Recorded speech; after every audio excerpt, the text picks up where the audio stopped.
benim özüm de, benim evlatlarım da müstakil Azerbaycan'ın yaşaması yolunda kurban olmaya hazırım. Uşaqlar məni əhatə etmişdi. Bir qız yaxınlaşdı, 4-5 yaşında deyir ki, mən sizi tanıyıram, siz Heydər babanın oğlusunuz.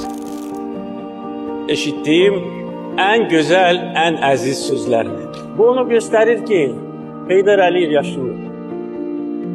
Və nə qədər Azərbaycan var, Heydər Əliyev olacaq.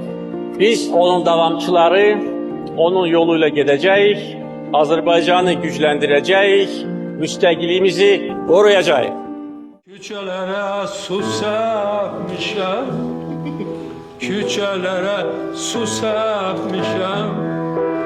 Yar gelende toz olmasın, yar gelende toz olmasın. Mən həmişə fəxr etmişəm. Bu gün də fəxr edirəm ki, mən Azərbaycanlıyam.